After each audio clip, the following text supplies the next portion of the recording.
E se eu te dissesse que a Terra plana nunca foi só uma ideia errada, mas um reflexo da própria mente humana?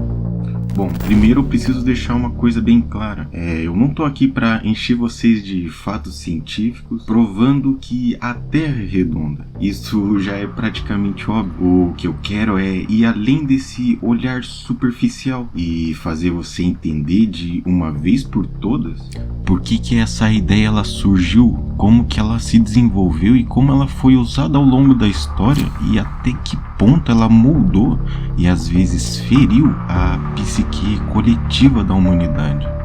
Porque sim, em certos momentos a ideia de uma Terra plana foi implantada tão severamente na psique coletiva que deixou marcas profundas na forma como as pessoas enxergavam o mundo, como que elas viam a si mesmas e até mesmo que elas acreditavam ser divino ou não. E bom, para quem não me conhece, eu me chamo Lauri e fica aí a pergunta: será que no meio de tudo isso existe algo da Terra plana que realmente faz sentido?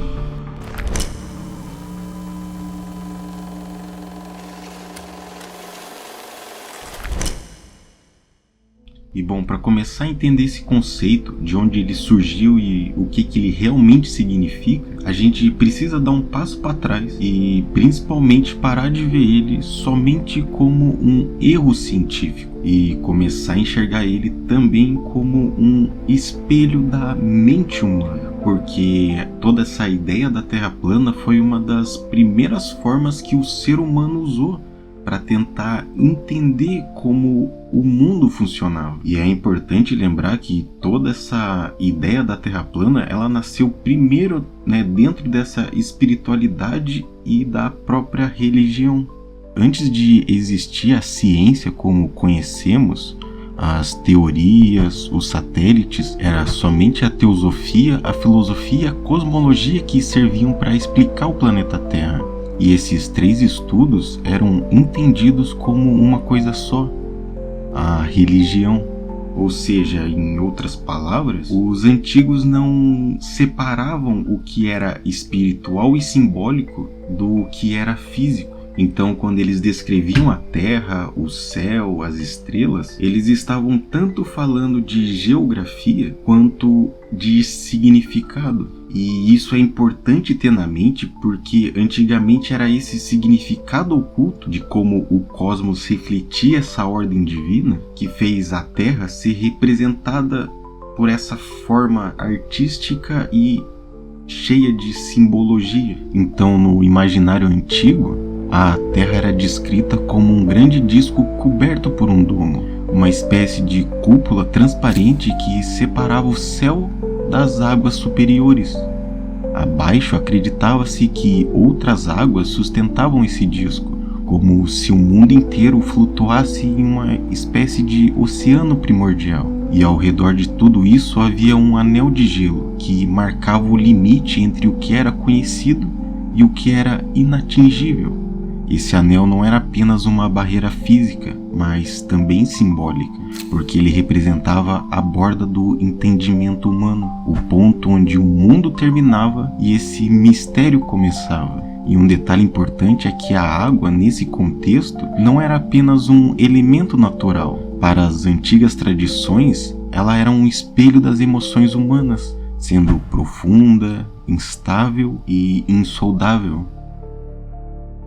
Então veja como essa imagem da Terra plana começa a criar um tipo de sentido, Toda essa água, ela simbolizava tanto a origem da vida quanto a ameaça do caos. Por isso, imaginar a Terra cercada por águas era imaginar a própria existência humana cercada por incertezas, por medos e sentimentos que transbordavam da razão. Em outras palavras, o mapa do mundo antigo era também um mapa da mente humana. A superfície sólida representava a ordem e o controle. As águas ao redor, o desconhecido, e o domo acima era esse mistério divino que pairava sobre tudo. E era por isso que essa visão não era isolada e única de uma única cultura. Povos da Mesopotâmia, do Egito, do Levante e até civilizações indígenas em diferentes partes do mundo partilhavam esses mitos parecidos. Falavam de um jeito ou de outro de uma terra coberta, protegida e que era sustentada por algo como águas e envolto por um firmamento. E isso mostra que, mais do que uma questão geográfica, toda essa ideia que aquele mapa queria passar era, na verdade, uma questão existencial e não propriamente física. Essa concepção, da Terra plana surgiu dentro da religião, mas só por causa que a religião era a linguagem do conhecimento da época, E como eu falei, essa visão científica só viria muito tempo depois com os gregos, especialmente o Pitágoras, Aristóteles e Parmênides, que começaram a perceber a curvatura da Terra por observações empíricas, como, por exemplo, o formato da sombra da Lua durante os eclipses. Em outras palavras, o pessoal antigo sabia que o planeta Terra era muito mais do que aquilo. Todas essas ideias não eram para tentar medir o planeta Terra. Eles estavam literalmente tentando entender o lugar do ser humano dentro do cosmos, porque naquela época realmente não se existia uma noção de tamanho da Terra. Não tinha como saber se o planeta era infinito ou finito. Tudo o que eles tinham eram os seus próprios sentidos. Então, diante de todo esse mistério, o ser humano fez o que ele sempre faz. Ele criou símbolos para tentar traduzir o incompreensível. E a Terra plana era exatamente isso, uma metáfora para a ordem do mundo, para essa separação entre o que era conhecido e seguro e o que não era conhecido e logo poderia ser perigoso. Ou seja, era uma tentativa poética e espiritual de colocar o infinito em palavras e formas humanas. E quando a gente começa a enxergar isso por essa perspectiva, tudo começa a mudar. Aquela visão de Terra plana deixa de ser algo completamente ingênuo e passa a ter uma profundidade quase mística. Esse medo de cair no abismo além das bordas não era só um medo físico. Era o reflexo do medo de ultrapassar os limites do conhecido, esse assombro diante de um céu infinito. Tudo servia para criar aquela sensação de estar protegido sobre um domo, dentro de um cosmos perfeitamente ordenado. Em outras palavras, era uma forma de consolar a alma, porque no fundo essa imagem era como um espelho da alma coletiva, porque ela refletia todos os medos, as ansiedades e as esperanças humanas. O horizonte reto, o céu como teto, as águas por cima e por baixo, tudo isso formava uma linguagem simbólica quase ritualística, que tentava dar essa estrutura a essa experiência humana dentro do mundo. Mas você percebe aonde mora o problema dessa visão, não é? Porque em algum ponto da história, a Terra plana, que nasceu como um símbolo, como uma forma metafórica de tentar explicar como o mundo funcionava através da mente. E isso foi uma arma perfeita para ser moldada em um controle populacional.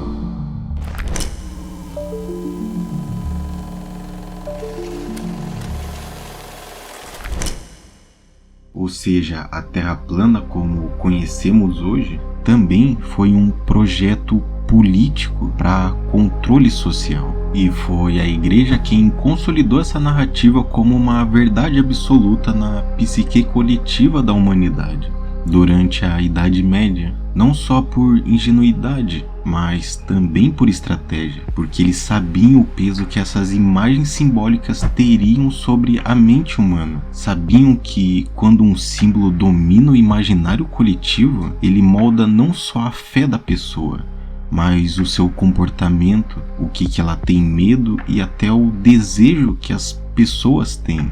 Os 6 católicos, que eram profundamente entrelaçados com as instituições religiosas, entenderam isso perfeitamente.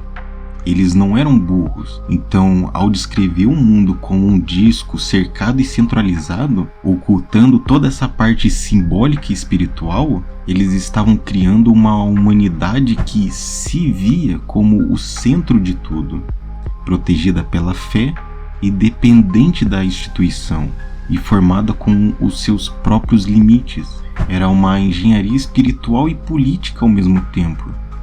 Quanto mais fechado o mundo parecia, mais fácil era para controlá-lo. Se não havia nada além do gelo e do mar, então não havia para onde fugir, e sem motivo para se buscar algo além. E assim, aos poucos, a curiosidade humana foi sendo substituída pela obediência, e o mistério do infinito pela segurança de um cosmos que cabia dentro da mão da igreja. Então você percebe como esse assunto ele é mais importante do que parece, porque essa imagem da Terra plana ela não nasceu apenas da imaginação ou de uma visão artística, né, de como se acreditava que o mundo era naquela época. Ela foi, de certa forma, essa estratégia política de controle e, infelizmente, uma das mais eficazes, porque, no fundo, toda essa ideia servia como uma verdadeira lavagem psicológica, construída pouco a pouco, geração após geração, até se tornar uma crença enraizada. A igreja reforçava a ideia de que cada indivíduo era o centro do universo, que ele era especial e protegido dentro dessa ordem divina que eles criaram. Isso dava à mente uma sensação de segurança, e ao ego era quase como um alimento constante, porque era reconfortante acreditar que o cosmos inteiro girava em torno de você, que tudo tinha um propósito planejado e que nada fugia, né, desse controle divino. Mas bom, é exatamente aí que estava o truque. Esse conforto do ego era na verdade uma armadilha psicológica, porque ao se sentir protegido, a pessoa também se tornava prisioneira dela mesma, porque quanto mais centralizado e seguro eles faziam você se sentir, mais medo você acabava sentindo de tudo que escapava, né, desse círculo de certezas. Por isso que, ao reforçar constantemente essa sensação de proteção e centralidade, qualquer coisa que fugisse desse mundo seguro passava a ser vista como perigosa, herege e profana. Questionar a narrativa dominante, explorar ideias diferentes ou imaginar horizontes além do permitido, tudo isso se tornava uma ameaça direta a essa estrutura de poder. E quando a gente olha por esse ângulo, começa a entender por que durante tanto tempo os cristãos da Idade Média podiam agir com tanta crueldade e ainda assim acreditar que estavam fazendo o bem. Eles não eram monstros no sentido literal, eram simples produtos de um sistema mental e espiritual que confundia a fé deles com a obediência desse poder institucional que existia, né? Faziam eles confundir a verdade com a autoridade. A mente coletiva foi condicionada a associar o que era de fora ao mal, o que era diferente ao pecado e o que era desconhecido como algo perigoso. E esse medo era o mecanismo central disso tudo. A Inquisição, por exemplo, ela não surgiu apenas para proteger a fé, mas sim para proteger o próprio sistema que se sustentava e se sustenta até hoje sob o medo das pessoas. Queimar alguém vivo não era apenas uma punição, era uma tentativa desesperada de apagar o questionamento antes que ele se espalhasse.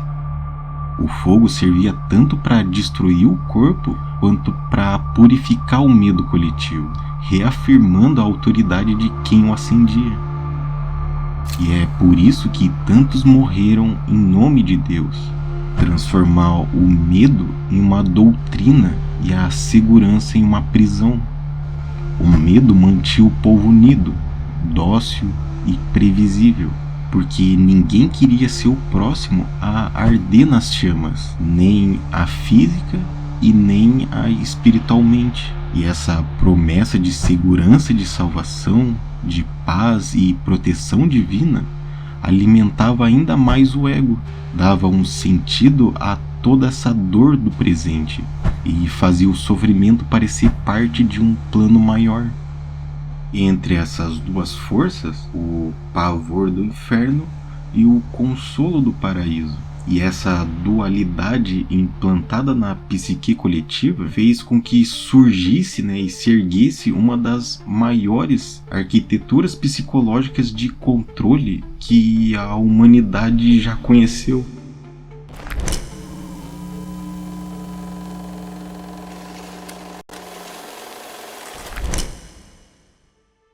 E talvez o mais triste de tudo seja perceber que essa lógica ela não sumiu completamente, ela só mudou de forma. Ainda hoje, muitos sistemas, sejam eles religiosos, políticos ou ideológicos, eles continuam usando esse mesmo mecanismo. O medo como um guia e a promessa de segurança como uma recompensa. Essa é a fórmula de um ritual antigo, mas que continua funcionando porque toca o ponto mais vulnerável do ser humano. O medo de estar errado, o medo de estar sozinho e o medo de perder o sentido.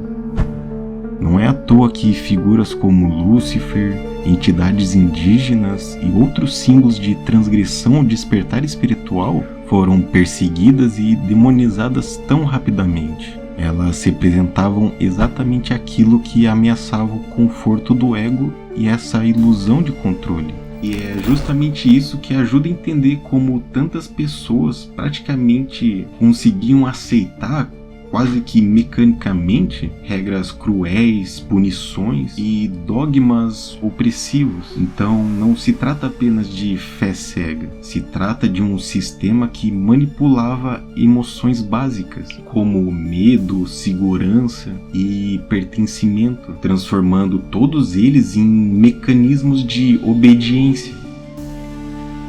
E tudo isso fazia sentido dentro dessa lógica que eles impuseram para as pessoas. Pensa aqui comigo, eles preservam o conforto do ego, mantendo esse medo do desconhecido e asseguravam que ninguém ousasse ultrapassar os limites do mundo que eles, e apenas eles, poderiam mostrar.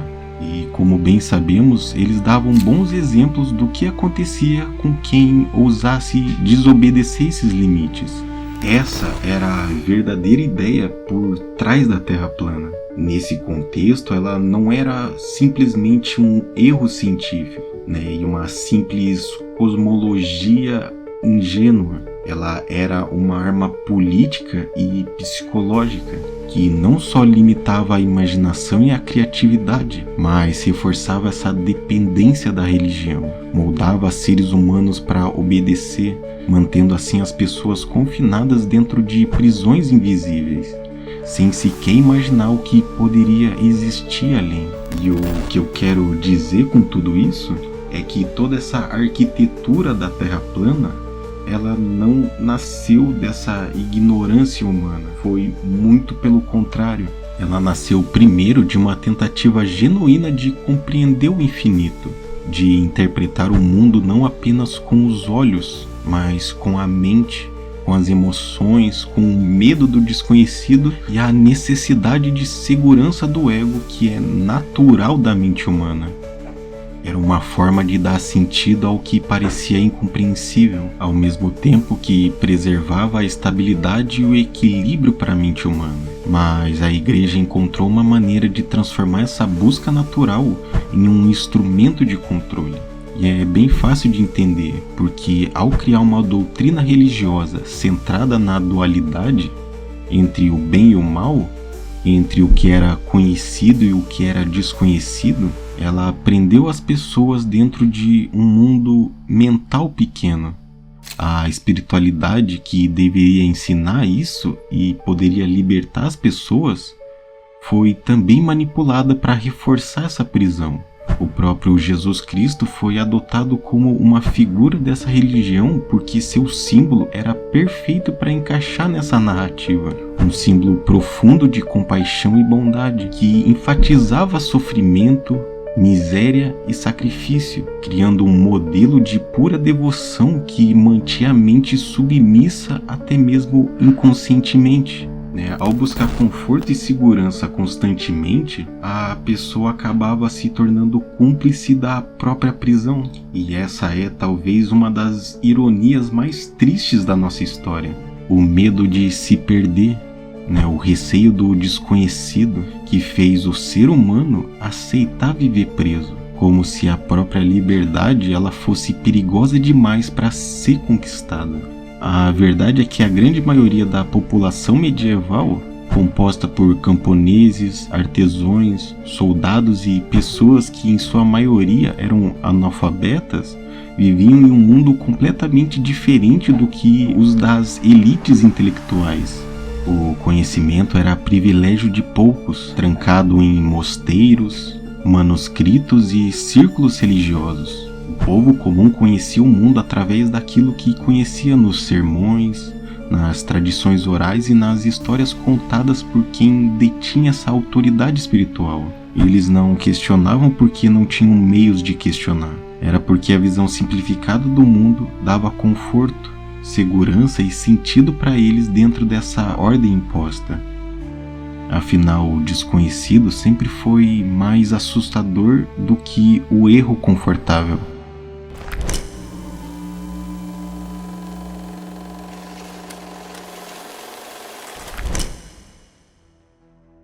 E é por isso que, mesmo hoje em dia, séculos depois, ainda sentimos esses ecos psicológicos dessa velha estrutura. É bem raro hoje em dia encontrar alguém que realmente acredite na Terra plana, mas o impacto simbólico passado de geração em geração deixou marcas profundas na psique coletiva. Criou-se uma hierarquia invisível, uma desconfiança automática de qualquer coisa que contradiga as certezas antigas. E olhar tudo isso por esse ângulo é muito interessante, porque esse medo, junto com a obediência e essa limitação do pensamento, ajudou a moldar até a forma como hoje nos relacionamos com o que hoje consideramos autoridades. Parte dessa desconfiança moderna da igreja, dos governos políticos e até da própria ciência nasce como uma reação a séculos de repressão mental. Assim, o mesmo sistema que antes servia para controlar acabou gerando, com o tempo, uma necessidade de libertação, o que alimentou diversos movimentos alternativos e espirituais e até conspiratórios, durante o tempo. A crença na Terra plana, por exemplo, ressurgiu com a força na internet. Por um tempo ganhou até visibilidade popular, como quando o Super Xandão foi em um podcast e declarou publicamente acreditar nessa Terra plana. Mas se olharmos mais fundo, o que se manifesta ali não é apenas uma teoria absurda, e sim um sintoma coletivo. Uma tentativa de romper com essas narrativas oficiais da igreja, de recuperar o controle do próprio olhar sobre o mundo, mesmo que isso signifique mergulhar nessas ilusões e nessas conspirações. Então, o papo dessas pessoas é sempre o mesmo.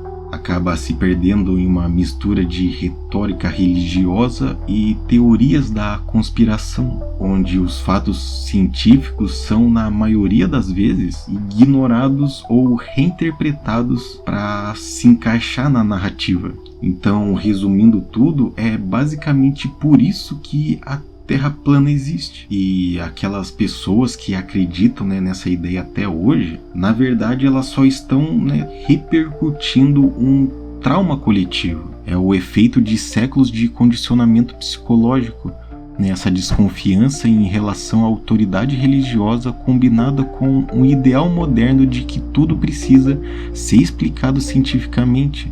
Então tudo isso cria um tipo de loop infinito. Tentam usar a ciência para provar algo que originalmente nunca se propôs a ser científico. Por isso não existe cálculo matemático que comprove a Terra plana, porque ela não nasceu como uma tentativa de explicar o mundo real. Ela foi, acima de tudo, uma tradução simbólica da visão de mundo das vítimas de um sistema político e religioso totalitário. Um sistema que se considerava tão importante que decidiu por você os limites da sua mente, mantendo-o preso em uma realidade limitada, projetada apenas para agradar o ego e evitar que a liberdade de pensar ou imaginar se tornasse uma ameaça. E é exatamente por isso que as grandes elites têm tanto poder sobre as pessoas, porque o que elas sempre entenderam desde os tempos mais antigos é que não é necessário controlar corpos para dominar um povo, basta controlar a mente, a percepção e o medo e principalmente o ego. Porque ao controlar isso você consegue moldar como as pessoas veem o mundo, quais histórias elas acreditam e quais limites elas aceitam. Criam-se correntes invisíveis, mas extremamente fortes, que prenderam gerações inteiras sem que ninguém percebesse. As pessoas se acomodam, acreditam que estão protegidas e, ao mesmo tempo, se tornam incapazes de questionar ou enxergar além do que foi imposto. Ao longo da história, essa combinação de medo e conforto foi usada para consolidar o poder das religiões e hoje, dessas elites políticas, mantendo grande parte da população confinada em uma realidade limitada, muitas vezes confortável, mas sempre controlada por eles. E o mais impressionante é perceber como essa lógica ela ainda continua ativa. Hoje, com a internet, a repetição de narrativas, a manipulação da informação e a polarização e a exploração do ego continuam desempenhando exatamente o mesmo papel que há séculos atrás a religião e o poder tinham sobre a mente das pessoas. A mente busca conforto, procura certezas e a estrutura invisível do poder moderno se mantém. Quem domina a narrativa domina a percepção do mundo. Enquanto buscamos conforto e proteção e certezas, entregamos nossa liberdade de pensar, questionar e criar. Então o poder das elites não está apenas em coibir ações, mas em condicionar pensamentos, de transformar a curiosidade em medo e a nossa imaginação em uma suspeita, em um pecado. E enquanto essa prisão invisível existir, essa mesma história vai continuar se repetindo, geração após geração. No fim, entender isso é mais do que um exercício intelectual, é perceber também esses limites que nos foram impostos, questionar esses muros invisíveis que existem dentro da nossa mente e buscar horizontes que, embora assustadores, sempre foram nossos por direito. Enfim, espero que tenham entendido essa ideia por trás da Terra plana. Por isso, sempre questionem, reflitam e investiguem essas mitologias. Muitos desses mitos ainda ressoam até hoje, e compreender essa história ajuda você a enxergar esses mecanismos que controlam e moldam o pensamento humano até os dias de hoje. Então se inscrevam para acompanhar mais conteúdos assim, deixe o like e as suas opiniões. Sua visão sobre tudo isso também me ajuda a compreender mais sobre esse assunto. Enfim, espero te ver em breve e lembre-se sempre de espalhar a verdade.